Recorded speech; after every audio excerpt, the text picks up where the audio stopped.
నమస్కారం. ఈరోజు మనం మాట్లాడుకోబోయేది మామూలు విషయం కాదండి. కేవలం ఒక రచయిత గురించో కవి గురించో కాదు, ఏకంగా ఒక యుగకర్త గురించి. అవును, ఆధునిక తెలుగు సాహిత్యానికి అసలైన పునాది వేసిన మహానుభావుడు గురజాడ అప్పారావు గారి జీవితాన్ని ఈరోజు మనం చాలా లోతుగా చూడబోతున్నాం. ఆయన రాసిన ఒక్కొక్క అక్షరం ఆనాటి సమాజంలో ఎలాంటి ప్రకంపనలు సృష్టించిందో తెలుసుకుంటే నిజంగా ఆశ్చర్యపోతాం. ఇంకెందుకు ఆలస్యం, వెంటనే మన టాపిక్లోకి వెళ్ళిపోదాం. దేశమంటే మట్టి కాదోయ్, దేశమంటే మనుషులోయ్.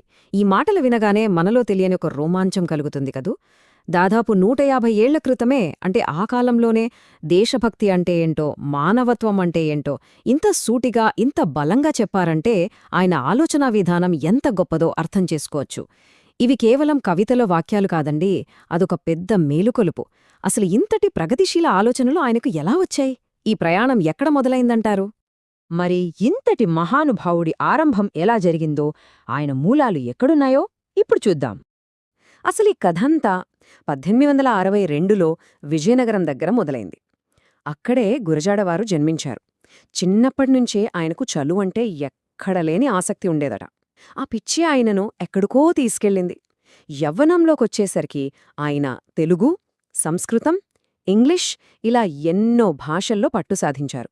దీనివల్లేమైందంటే మన స్థానిక మూలాలతో పాటు పాశ్చాత్య ఆలోచనలు కూడా ఆయనకు బాగా వంటపట్టాయి.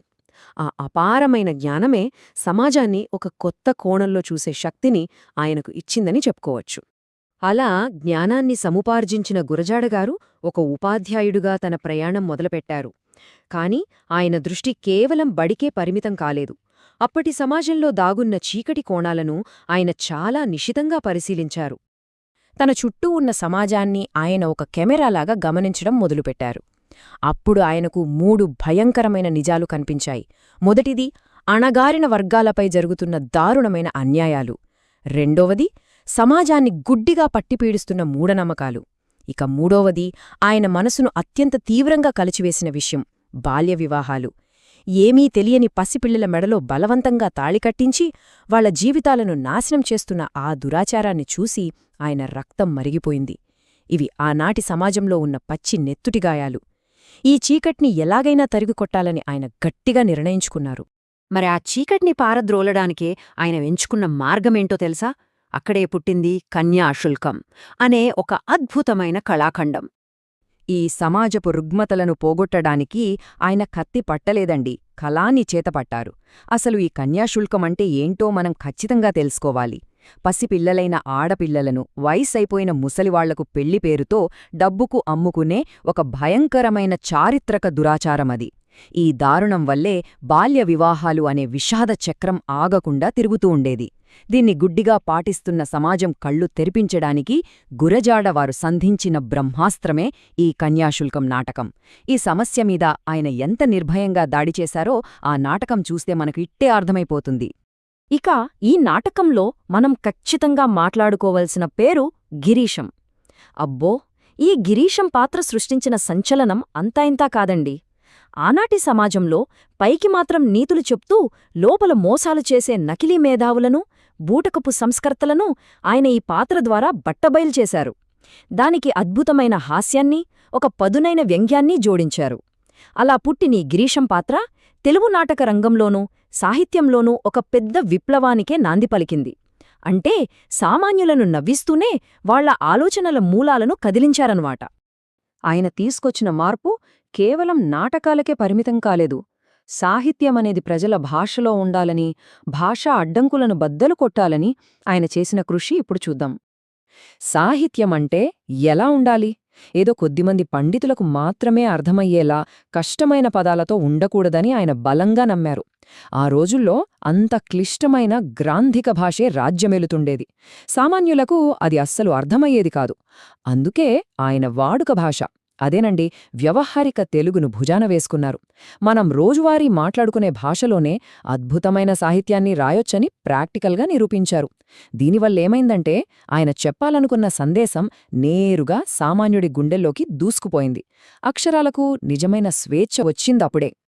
ఇదంతా ఒక ఎత్తైతే, అసలు నిజమైన దేశభక్తి అంటే ఏమిటి, దేశాన్ని ఆయన ఎలా పునర్నిర్వచించారు అన్నది ఇంకొక అద్భుతమైన కోణం. ఆయన కేవలం భాషను, వివాహ వ్యవస్థనే కాదండి, అసలు దేశమంటే ఏమిటో కూడా మార్చిరాశారు. దేశభక్తి అంటే కేవలం మ్యాపులు గీసుకోవడం, సరిహద్దులు గీసుకోవడం కాదు అని ఆయన గొంతెత్తి చాటారు.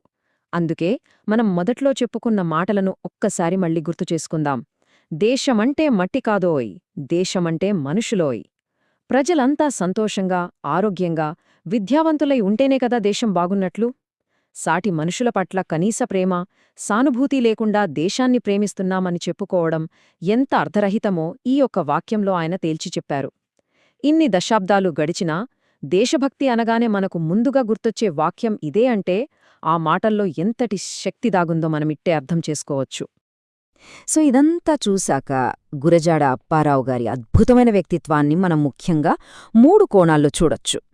మొదటిది, ఒక రచయితగా ఆయన తన కలానికి ప్రాణం పోసి అద్భుతమైన కథలు, నాటకాలు సృష్టించారు. రెండవది, ఒక సంస్కర్తగా బాల్య వివాహాలు లాంటి దురాచారాల మీద, అలాగే పండితులకే పరిమితమైన భాష మీద అలుపెరగని పోరాటం చేశారు. ఇక మూడవది, ఒక ఉత్ప్రేరకంలాగా నిద్రపోతున్న సమాజాన్ని మేలుకొల్పి తెలుగులో ఒక కొత్త సాహిత్య శకానికి నాంది పలికారు. ఆయన రాసినవి కేవలం పుస్తకాల్లోని పేజీలు కాదండి, నవ సమాజ నిర్మాణానికి వేసిన పటిష్టమైన పునాదిరాళ్లు. గురజాడవారి జీవిత ప్రయాణాన్ని చూసిన తరువాత మనందరి మెదళల్లో మెదలాల్సిన ఒకే ఒక్క ప్రశ్న, సాహిత్యం కేవలం వినోదం కోసమేనా, లేదా సమాజాన్ని మార్చే శక్తివంతమైన ఆయుధమా?